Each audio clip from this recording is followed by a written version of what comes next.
Olá! Hoje vamos falar de um assunto que faz parte da vida de milhões de brasileiros: hipertensão e diabetes. Mas, mais do que isso, a gente vai entender como o SUS, o nosso Sistema Único de Saúde, organiza o cuidado bem de pertinho, lá na comunidade. Pois é, a gente está falando de muita gente. E a grande sacada do SUS é justamente essa: trazer o cuidado para perto de casa. E o ponto de partida de toda essa jornada de saúde?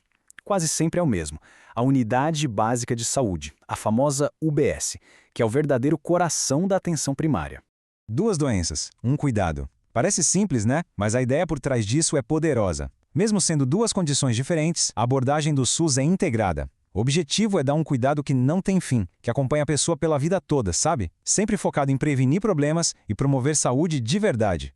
E para a gente entender bem como isso funciona, é fundamental saber o que é a tal da atenção primária. Olha, não é só um lugar para ir quando se está doente, muito pelo contrário. Pensa nela como a base de tudo no SUS, com um foco total em manter a comunidade saudável de forma contínua e, o mais importante, preventiva. Ok, vamos para a prática. Como é que funciona essa jornada de quem tem hipertensão ou diabetes e chega numa UBS? O primeiro passo é entender que existe toda uma estrutura de atendimento pensada para isso. Olha só que interessante esse fluxo. A pessoa pode chegar com hora marcada ou simplesmente aparecer, não importa. O primeiro contato vai ser sempre o acolhimento, feito pela equipe de enfermagem. E essa etapa, gente, é crucial. É uma primeira escuta, sabe? Para já identificar se tem algo mais grave ali, antes mesmo de passar pelo médico e fazer o exame físico. Agora, o que eu acho fantástico aqui é a profundidade dessa investigação. A consulta, tal da anamnese, vai muito além de só medir a pressão. O médico vai querer saber tudo, o histórico completo, se o tratamento está sendo seguido direitinho, como é o estilo de vida, os fatores de risco, é literalmente uma visão 360 graus da saúde da pessoa. Beleza. E claro, uma parte essencial desse cuidado todo envolve alguns procedimentos técnicos bem precisos. Vamos dar uma olhada agora em como são feitas as duas medições que são o centro do controle dessas doenças. Então, a gente tem aqui duas coisas.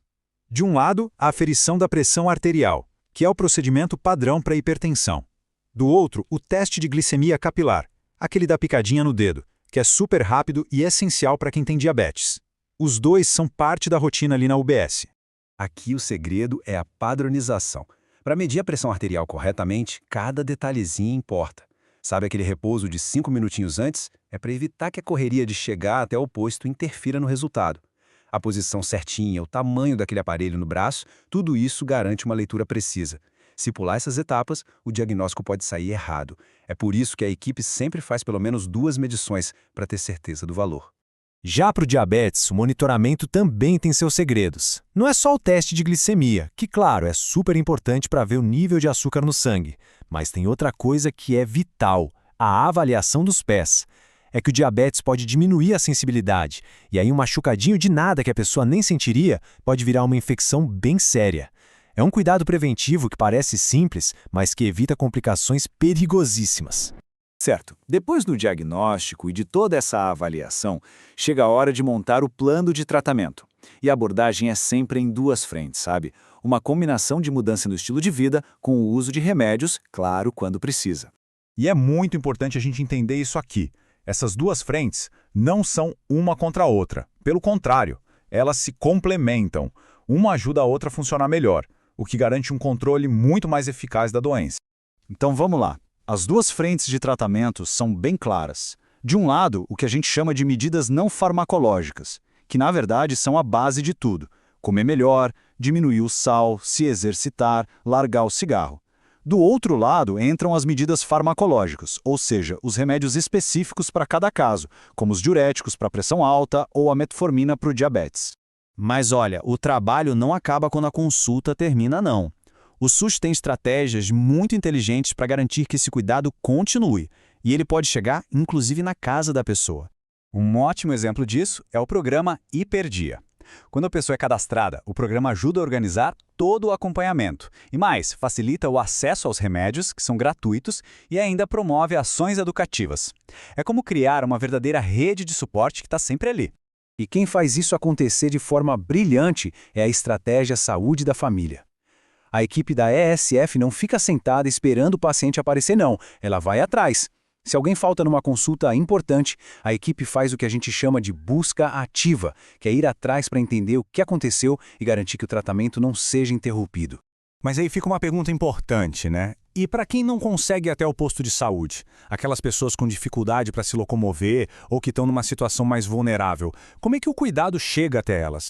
A resposta é a visita domiciliar. É isso mesmo, a equipe de saúde vai até a casa da pessoa. E não é só para medir a pressão e a glicemia, não. Eles avaliam o ambiente, veem como os remédios estão guardados, mas o principal, eu diria, é fortalecer o vínculo, a confiança. É o cuidado se adaptando à realidade de cada um. Então a gente chega no objetivo final de todo esse esforço. Porque no fundo não se trata só de controlar a doença. A grande meta é dar qualidade de vida. E para isso, a principal ferramenta é a educação. Pensem comigo. O sucesso de um tratamento depende totalmente do quanto a pessoa entende da própria condição.